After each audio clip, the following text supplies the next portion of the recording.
아름다운 찬양을 들을 때 우리 마음이 기쁘듯 하나님께서도 그 찬양을 기쁘게 받으시는 줄 믿습니다.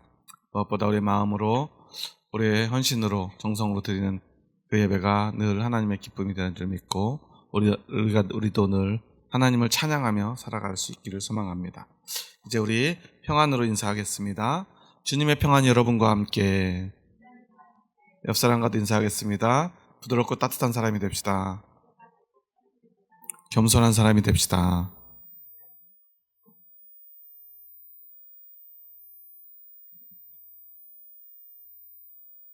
쭉 겨울에 다가온 것 같습니다. 영하로 떨어지고요. 추운 날씨에 우리 마음도 몸도 움츠러드는 것 같습니다. 하지만 오늘 예배를 통해서 우리의 몸과 마음과 영혼이 다시 한번 움츠러들었던 모습에서 깨어나기를 소망합니다. 우리의 신앙생활은요, 세상에서 살아가다 보면 움츠러들 수밖에 없습니다. 주위에 우리의 몸이 은스럽게 움츠러들듯이 우리 영혼도 세상의 박해와 세상의 비판 속에 비난 앞에 자꾸만 움츠러들 수밖에 없는 것입니다. 그러니까 교회도요,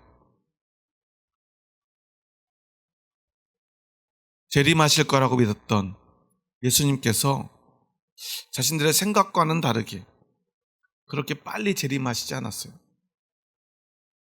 그러다 보니까 그들이 박해 앞에서 자꾸만 무너집니다. 내가 죽어가고요, 여기 죽어갑니다. 그들은 부활의 소망, 영원한 생명의 소망으로 살았는데 그들에게 닥친 현실은 비참한 죽음이었다는 거예요. 더군다나 그들은 아직 죽은 자들이 어떻게 될지에 대한 생각이 없었어요. 이렇게 살다가 열심히 예수님 믿고 예수님을 기다리면 살아서 예수님을 다시 오실 예수님을 만날 거라고 믿었는데 예수님이 오시기 전에 죽어간 형제들, 죽어간 가족들을 생각하면 그들은 너무나 마음이 아팠던 거예요. 그래서 데살로니가 교인들은 큰 슬픔에 빠져 있었습니다. 그래서 사도 바울은 오늘 이 데살로니가 전서에서 가장 중요한 말씀을 그들에게 합니다. 그러면서 그들에게 슬퍼하지 말라고 권면하는데요. 우리 한번 다시 13절의 말씀을 읽어볼까요? 형제들아, 자는 자들에 관하여는 너희가 알지 못함을 우리가 원하지 아니하노니 이는 소망 없는 다른 이와 같이 슬퍼하지 않게 하려 함이라. 이 말씀 속에 담겨있는 의미가 몇 가지 있는데요. 데살로니가 교인들은 자는 자들에 관하여 잘 알지 못했다는 거예요. 여기서 자는 자들이라고 하는 것은 박해로 인하여 먼저 죽은 자들, 예수님 믿다가 생명을 다하여 죽은 자들에 관하여 그들이 알지 못했다는 거예요. 그들은 오직 살아서 다시 오실 예수님을 만날 거라고 믿었다는 것입니다. 그래서 그들은 죽은 자들 때문에 슬퍼했습니다. 그런데 어떤 슬픔이었냐면요, 13절처럼 소망 없는 다른 이와 같은 슬픔을 가지고 있었다는 거예요. 그때 당시에 데살로니가 지역에 살던 이교도들은 가족이 죽거나 사랑하는 사람들, 아는 사람들이 죽으면요, 몇 달 또는 몇 년 동안을 정말 슬퍼했어요. 왜냐하면 그들이 슬퍼한 이유는 그 죽음 이후에 그들이 그 생명이 어디로 가는지 어떻게 되는지 알지 못한 답답함에, 그래서 그 죽음이 완전히 끝인 것 같고요, 그 죽음은 완전히 실패인 것 같고요, 그 죽음은 완전한 절망인 것 같기에 그들은 정말로 죽은 자들의 그 절망보다 더 깊은 절망 속에서 슬퍼했다는 거예요. 절망할 수밖에 없죠. 그 죽음이 끝이니까요. 그 죽음은 저주니까요.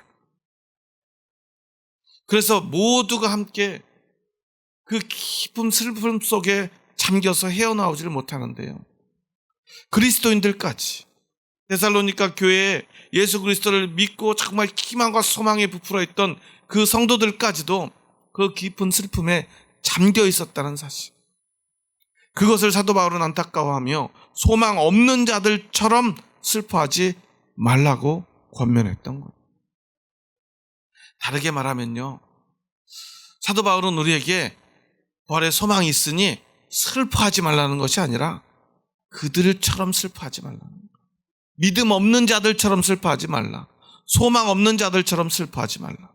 우리는 슬퍼할 수밖에 없는 존재이지만 사랑하는 가족이 죽고 내 곁을 떠나면 슬퍼할 수밖에 없잖아요. 어떻게 슬퍼하지 않을 수 있겠습니까? 어제 저희 처갓집 식구들이 다 모여서 작년 이맘때 저희 장모님을 떠나보내고 첫 번째 기일을 맞이해서 추도 예배를 드리게 됐습니다. 저는 주일 예배 때문에 이제 멀리 익산까지 내려가지는 못하고요. 저희 집에서 줌으로 말씀을 듣는데요. 오늘 우리 교회력으로 우리에게 주어진 말씀인 데살로니가전서 4장의 말씀을 어제 가족들과 함께 먼저 나누었습니다. 이 가족들은 1년 사이에 살아가는 가족을 2명이나 이렇게 슬픔 가운데 떠나보내다 보니까 가족들이 딱 모여 있는데요, 얼굴에 푼 그늘이 띄워져 있어요. 사랑하는 엄마도 사랑하는 동생도 멀리 떠나보내고요. 그 슬픔을 가눌 길 없지만 그래도 함께 마음 모아 예배드리고자 모였습니다. 어떤 말씀을 전해야 될지 참 답답한 마음이었어요. 사실은 원망스럽기까지 했습니다. 왜 굳이 이럴 때 나에게 꼭 이 추도 예배 말씀을 전해달라고 하는지 말이죠. 차라리 한 내년쯤 해달라고 그랬다면 제가 조금은 편하게 예배를 인도할 수 있을 것 같은데, 한 달 반 전쯤에 저에게 와서 이번에 추도 예배를 좀 혹시 인도해 줄 수 있는지 묻더라고요. 그런데 차마 거절할 수가 없어서 그겠노라고. 한 달 반 내내 마음이 얼마나 무거웠는지 모릅니다. 그러다 보니까요, 한 주까지도 말씀 본문도 정하지 못하고 계속 고민을 했습니다. 그냥 이번에 못하겠다고 말을 해야 되나 하는 마음이 계속 저를 다녔어요.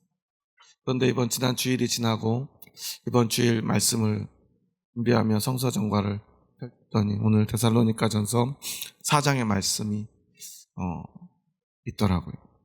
이 말씀을 읽으면서 하나님께서 이 말씀을 전하라고 하나보다 하는 마음이 들어서요, 어제 정말 힘들지만 가족들에게 이 말씀을 나누었습니다.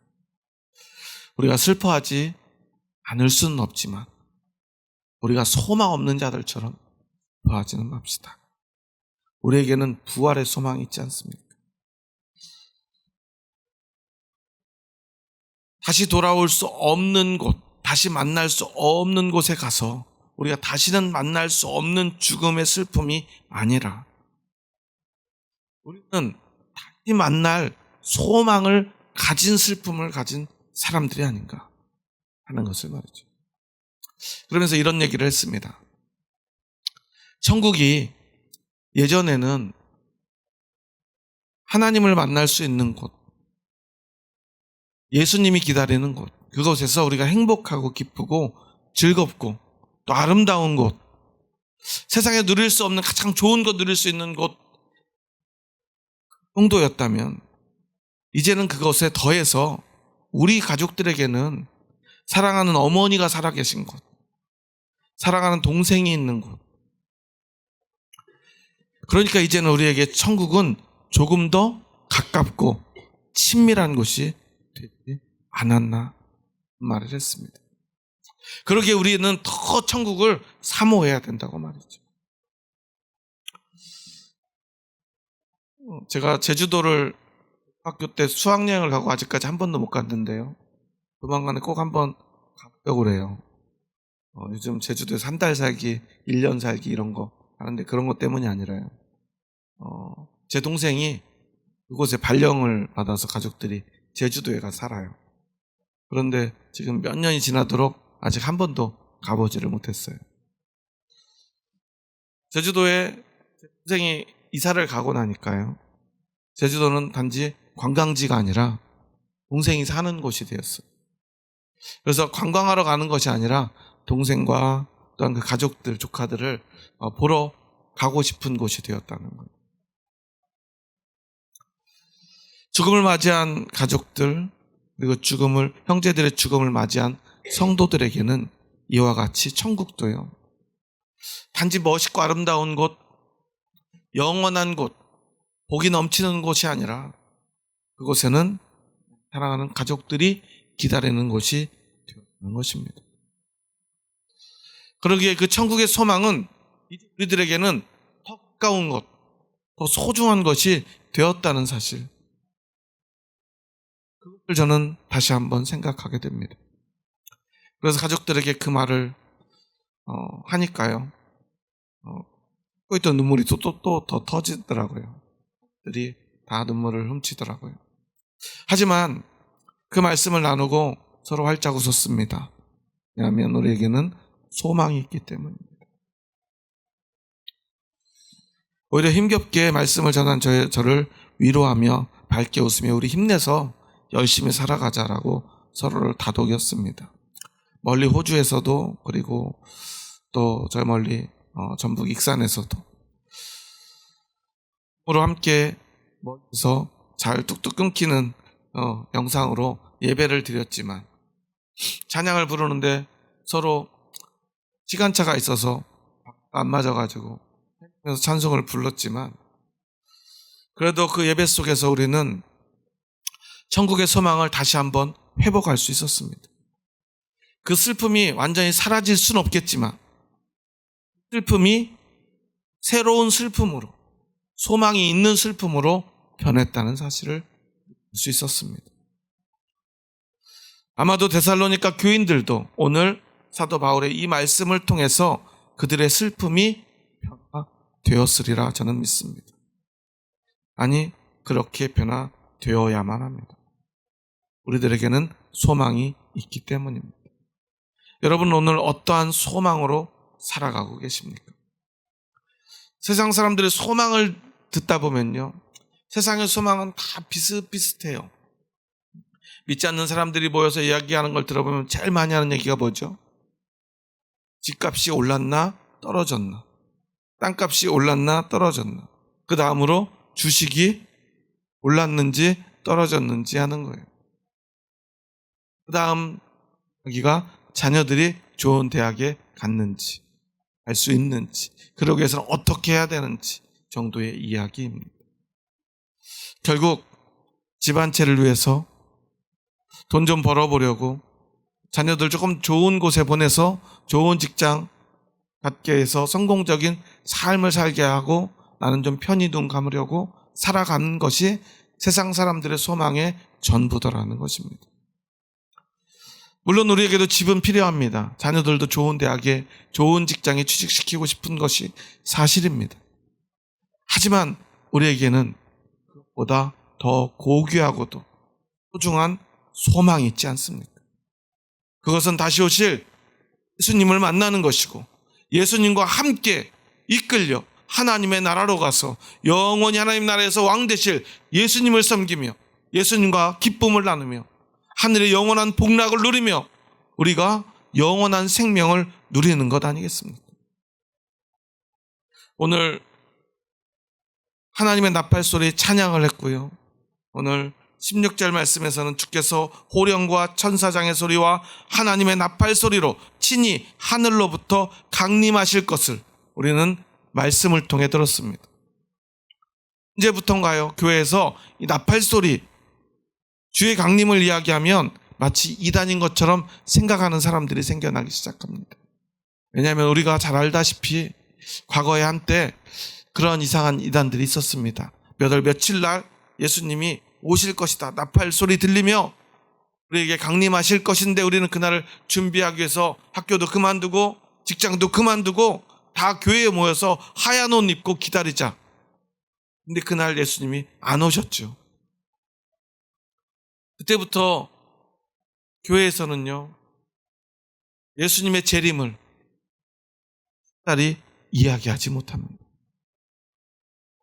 우리에게 가장 중요한 소망을 어쩌면 우리가 저 깊은 곳에, 보이지 않는 곳에 숨겨둔 것처럼 느껴집니다. 하지만 여러분, 그 이단들이 잘못된 진리를 전했다 할지라도 예수 그리스도의 재림의 진리가, 그 소망이 잘못된 것은 아니지 않습니까? 오늘 여러분에게는 그 소망이 있습니까? 여러분의 가슴 속에 예수 그리스도 재림에 대한 소망이 살아 숨쉬고 계십니까? 그것이 없다면 우리의 신앙은, 우리 믿음은 아무것도 아닌 게 됩니다. 예수 그리스도의 부활이 없다면 우리의 신앙도, 우리의 헌신도 헛된 것이 됩니다. 우리에겐 생명이 없기 때문입니다. 예수 그리스도의 재림이 없다면 우리의 소망도 헛된 것이 됩니다. 오늘 우리가 이렇게 어떠한 고난 앞에서도 당당하게 그 고난과 맞서 싸울 이유가 없다는 것입니다. 지금이라도 빨리 세상에 나아가서 집도 사고 땅도 사는 게 나을지 모르겠습니다. 하지만 우리에게는 예수 그리스도 재림의 소망이 있지 않습니까? 그 소망을 회복해야만 합니다. 그래야만 우리가 살 수 있습니다. 우리가 이겨낼 수 있습니다. 우리가 변화될 수 있습니다.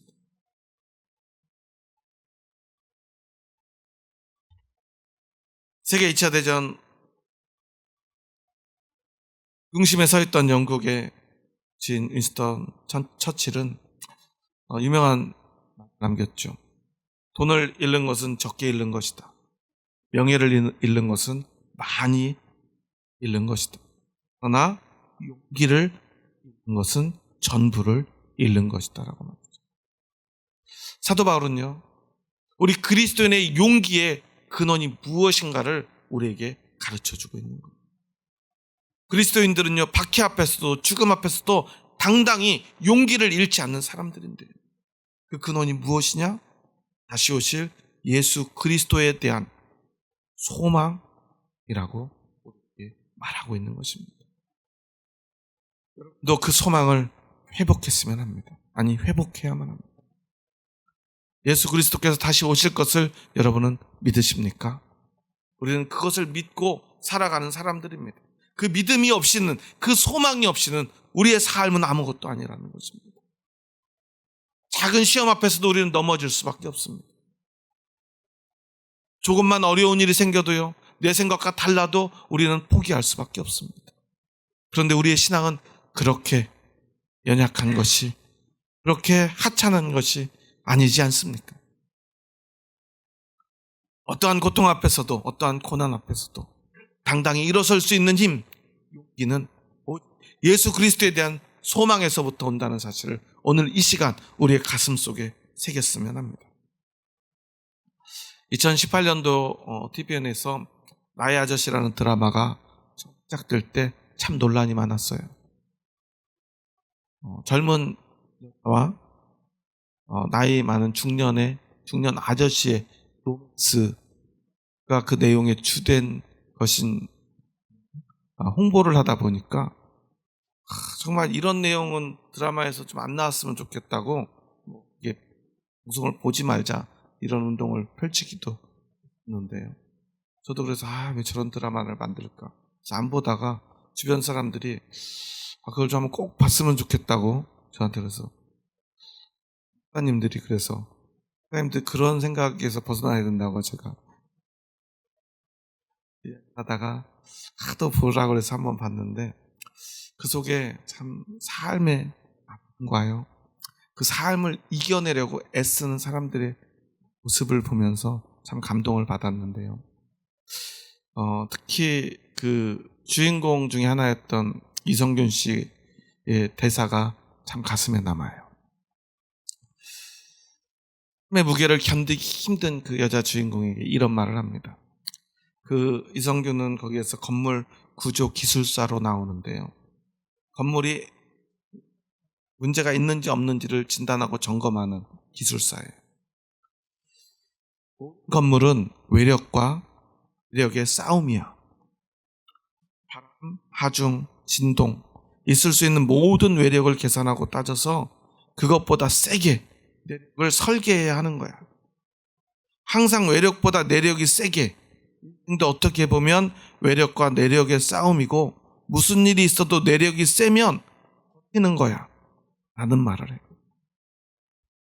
외부의 힘 때문에 우리가 무너지는 것이 아니라 외부의 힘이 약하기 때문에 무너진다는 거야. 그런데 어떤 어려움이, 외부의 어떤 고난이 나에게 와도 내부의 힘이 세면 이겨낼 수 있다고. 그러니 힘내라고. 네가 강해지면 이러한 일 아무것도 아니야 라고 말합니다. 그런 거 아무것도 아니야 라고 말합니다. 저는 오늘 말씀을 준비하면서 이 대사가 떠올랐어요. 그리스도인의 내력은 무엇입니까? 우리가 그저 신앙생활 열심히 하고요, 열심히 헌신하고요, 애썼던 우리의 삶의 신앙의 발자취입니까? 그런 것들은 아무것도 아닙니다. 우리가 열심히 수고하고 애쓰는, 흘리고 애쓰고 노력하는 어떤 노력이 아닙니다. 우리의 그리스도인의 진정한 내력은 예수 그리스도의 십자가이고 예수 그리스도의 부활이며 무엇보다 오늘 다시 오실 예수 그리스도를 기다리는 우리의 소망임을 잊지 말아야 합니다. 그 소망 있는 사람은 어떤 고난이 와도, 어떤 고통이 와도, 어떤 슬픔이 와도 이겨낼 수 있다는 것입니다. 그 소망이 무엇인가를 우리 다시 한번 읽어볼까요? 우리 한번 16절, 17절 말씀을 함께 읽습니다. 주께서 호령과 천사장의 소리와 하나님의 나팔 소리로 친히 하늘로부터 강림하시리니 그리스도 안에서 죽은 자들이 먼저 일어나고 그 후에 우리 살아남은 자들도 그들과 함께 구름 속으로 끌어올려 공중에서 주를 영접하게 하시리니 그리하여 우리가 항상 주와 함께 있으리라. 참 꿈같은 일입니다. 실제로 그런 일이 일어날까? 일어났으면 좋겠는데 정말 이런 일이 정말 일어날 수 있을까? 우리는 생각합니다. 여러분, 예수님이 다시 오실 때 우리가 공중에 끌어올려가 주를 영접하고 주님과 영원히 함께 할 것을 믿으십니까? 여러분 정말 믿으십니까? 예수님이 반드시 다시 오실 것을 믿으십니까? 제가 제 아내를 정말 황망하게 떠나보내고요, 계속 제 마음속에 생각이 하나 있어요.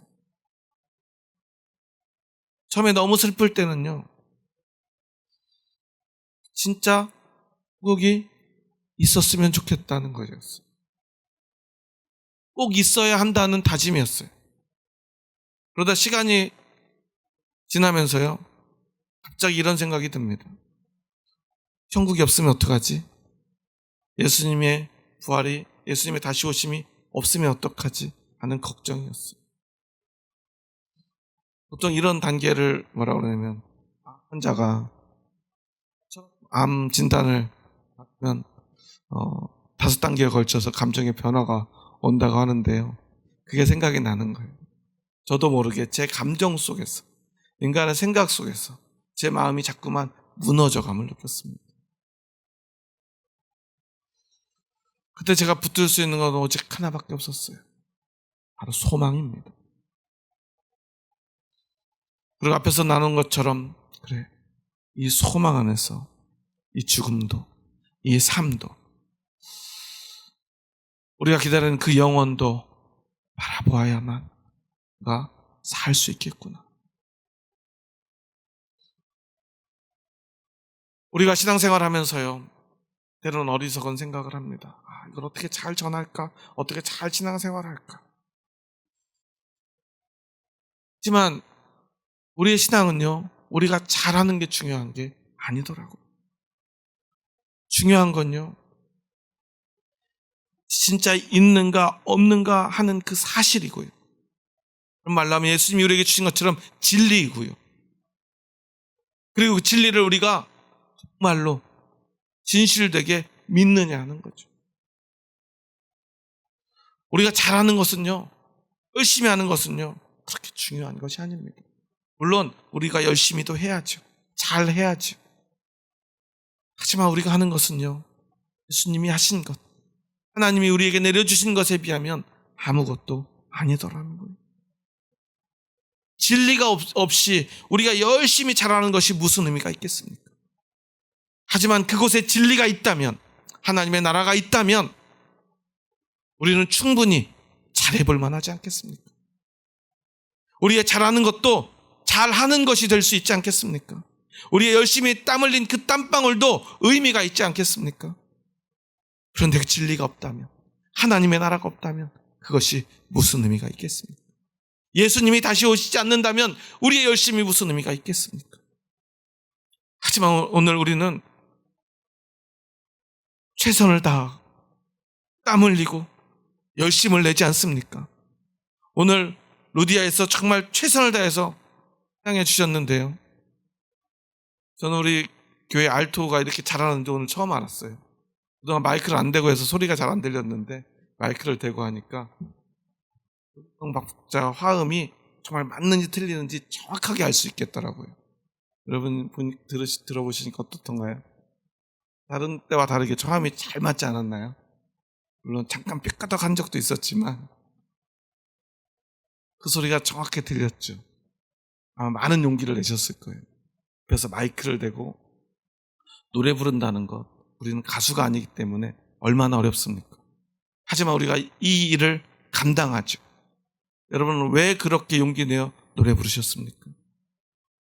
안에 믿음이 있고요, 그 진리에 대한 소망이 있었기 때문 아닙니까? 그것 없이 우리가 어떻게 이런 용기를 낼 수 있겠습니까? 이런 헌신을 할 수 있겠습니까? 주일날 남들은 다 쉬고 놀러 다닐 때 우리가 왜 이곳에 와서 주님 앞에 서서 예배드립니까? 우리 안에 그 진리가 살아있기 때문에, 우리에게 그 소망이 있기 때문입니다. 이것이 바로 우리들의 내력입니다. 우리는 이 내부에 힘이 있습니다. 그래서 우리는 반드시 이 모든 것들을 이겨낼 수 있고요, 어떠한 고통도 이겨낼 수 있고요, 어떠한 헌신도 해낼 수 있고요, 무엇이라도 할 수 있는 사람이 된 것 아니겠습니까? 우리는 기억해야 합니다. 내가 노력한 건 정말 중요하지만 내가 이 믿음을 잃지 않아야 합니다. 이 소망을 잃지 않아야 됨을 기억하시기 바랍니다.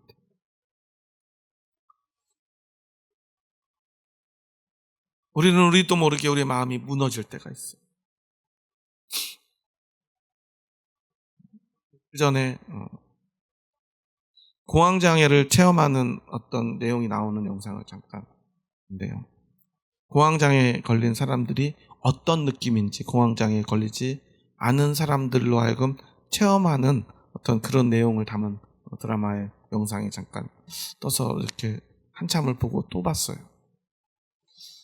그러면서 제가 보니까요, 제가 참 너무 큰 슬픔을 당했을 때 저한테도 잠시 공황장애가 찾아왔던 것을 제가 깨닫게 됐어요. 갑자기 숨을 쉴 수 없고요, 갑자기 죽을 것 같은 두려움이 엄습해 오는데요,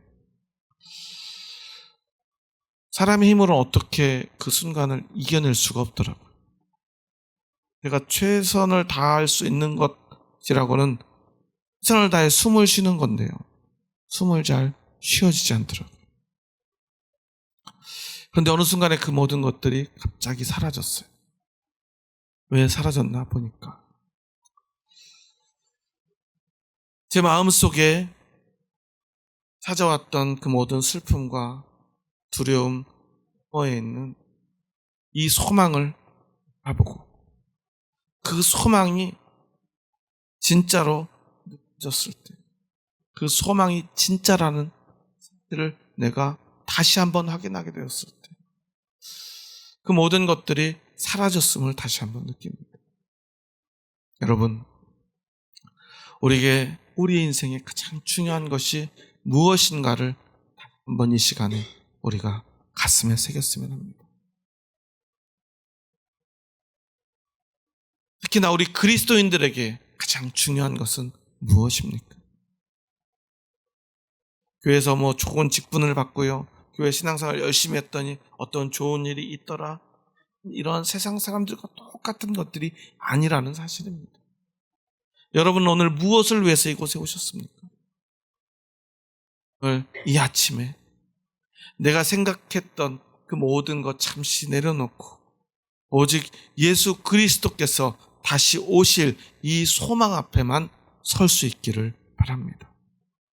그래서 오늘 사도 바울은 18절에서 오늘 우리에게 이렇게 권면합니다. 18절 말씀을 마지막으로 함께 읽습니다.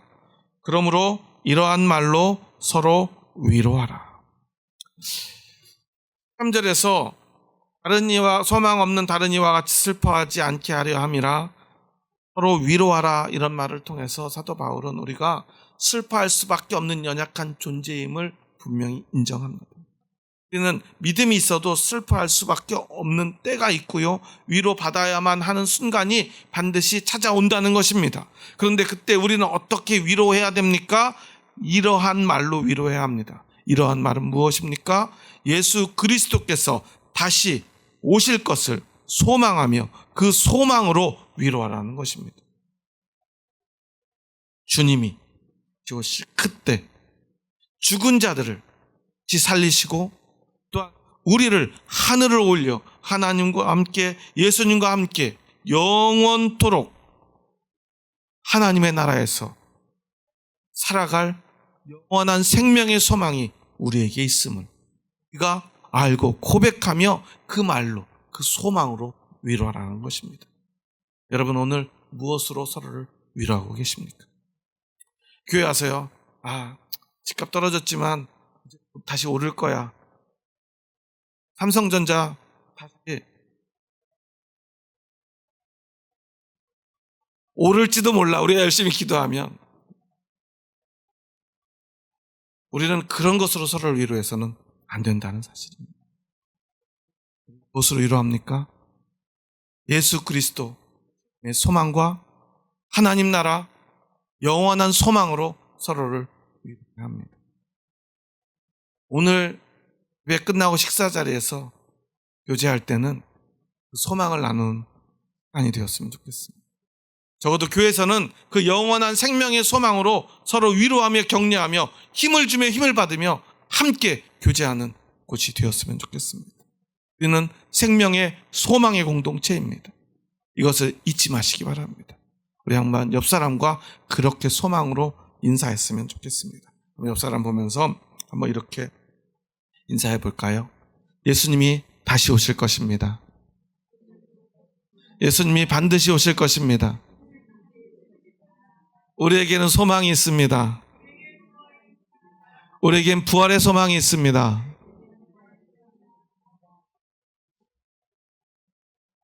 이 소망을 우리가 선포하고요, 우리 손잡고 우리 위로할 텐데요, 우리 부활의 소망으로 힘내시기 바랍니다. 옆 사람 손잡고 인사합니다. 부활의 소망으로 힘내시기 바랍니다. 그리고 한번 옆 사람에게 이렇게도 얘기해 봅니다. 소망 없는 사람들처럼 슬퍼하지 맙시다. 소망 없는 사람들처럼 낙심하지 맙시다. 네, 그리고 이제 사랑으로 인사합니다. 주의 사랑으로 사랑합니다. 우리의 사랑은 진심이 느껴질 수밖에 없습니다. 영원히 사랑해야 되니까요. 잠시 사랑하는 척 할 수 없는 사람들, 그리스도인들입니다. 영원한 소망의 위로와 그 영원한 소망의 사랑을 나누는 예수정교회 성도님들이 될 수 있기를 주님의 이름으로 축원합니다. 기도하시겠습니다. 하나님 감사합니다. 저희 부족하고 연약한 자들 사랑하셔서 저희들을 주님의 영원한 소망 가운데 불러주시니 감사합니다. 죽음의 고통 앞에, 박해 앞에 낙심하던 데살로니가 교인들에게 영원한 생명의 소망, 부활의 소망을 선포한 사도 바울의 이 간절한 고백을 우리도 가슴에 새기길 원합니다. 오직 이러한 영원한 부활의 소망의 말로 서로 위로하라 선포하는 그 말씀을 우리의 가슴에 새기며 이제는 오직 부활의 소망으로, 생명의 소망으로 다시 오실 예수 그리스도를 기다리는 영원한 소망으로 살아가는 저희들 되게 하여 주시옵소서. 우리의 마음의 신앙의 능력이 마음속 깊은 곳에 있는 내적인 힘이 외부의 어떤 고난도 이겨낼 수 있도록 저희들을 도와 주시옵소서. 성령님 이 시간 우리의 심령 가운데 임하사 우리를 도와주시옵소서. 우리를 이끌어 주시옵소서. 세상의 어떤 고난도 이겨낼 수 있는 더 큰 소망으로 우리를 이끌어 주시옵소서. 예수님의 이름으로 기도합니다. 아멘.